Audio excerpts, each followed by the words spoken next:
সংসার এমন হলো কেন? ওই মূলই হচ্ছে ওই বিয়া।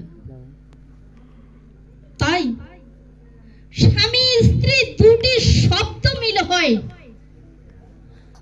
দম্পতি। তাই বলেন নবদম্পতি।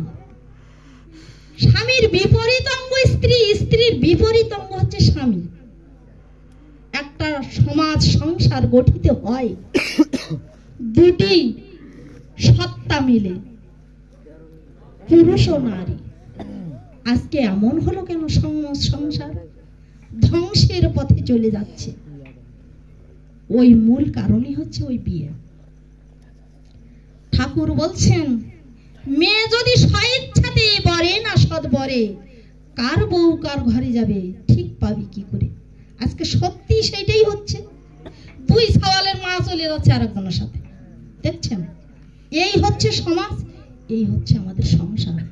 তবে প্রকৃতই যারা স্বামী ভক্ত নারী, তারা কিন্তু ঠিকই আছে। কিন্তু অধিকাংশ নারী এই উল্টা পাল্টা হচ্ছে। তার কারণ তারা জন্মের থেকে আসেনি। আমাদের শাস্ত্র বলছে কি, যখন অভিমন্যুর জন্ম হয়, অভিমন্যু মাতৃগর্ভে, সুভদ্রা তার নাম, মাতা সুভদ্রা অর্জুনের স্ত্রী। আমাদের মহাভারতের কথা, যে মাতৃগর্ভের থেকে অর্জুন তাকে চক্রব্যূহ ভেদের কথা শোনাচ্ছে, যে চক্রব্যূহ ভেদ করতে হয় কেমন করে। তখন মা সুভদ্রা দেবী শুনছেন। ওই অভিমন্যু তখন ওই মাতৃগর্ভের থেকে ওগুলো রপ্ত করছেন। তারপর যখন কিনা চক্রব্যূহ মানে ভেদ হয়েছে, বের হওয়ার কথা যখন ব্যক্ত করছেন, সেই সময় তিনি ঘুমিয়ে পড়ছেন। তাহলে ওই কথাটা তার আর কর্ণগোচর হলো না অভিমন্যুর, যার জন্য ওই কুরুক্ষেত্রের যুদ্ধে অভিমন্যু নিহত হলো। আজকে মাতৃগর্ভে থাকাকালীন শিশু যদি পিতা মাতার কথা শুনে শিক্ষা লাভ করতে পারে, আজকে এত বড় বড় শিশুরা কি করবে তাহলে? এই যে উল্টা পাল্টা করছে কিন্তু আমাদের আচার আচরণের জন্য। আমরা যেমন যেমন শিক্ষা দিচ্ছি, আমাদের সন্তান সন্ততি তেমন হয়ে আসছে। আজকে এই নারীর গর্ভে রাক্ষস, এই নারীর গর্ভেই দেব সন্তান আসছে কেন?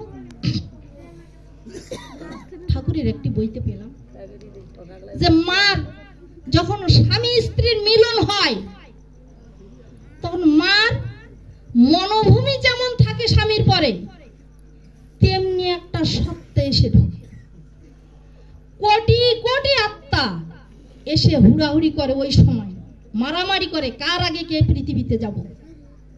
কিন্তু মার মনোভূমি যেমন থাকে, ওই রকম একটা আত্মা এসে ঢুকে পড়ে, আর সবাই চোখের জল ফেলতে ফেলতে ফিরিয়ে যায়।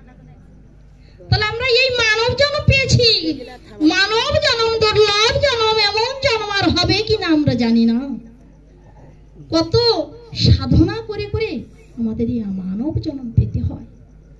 তাই আমরা সময় থাকতে ভগবানের গুণগান গাই, তাই গান গাই না?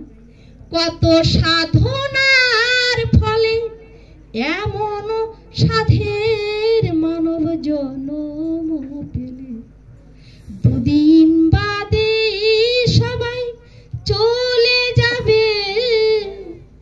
এই হরি নাম তুমি গাইবে কবে? এই হরি নাম তুমি গাইবে কবে? বেলা যে চলে যায়, প্রকৃতির বেলা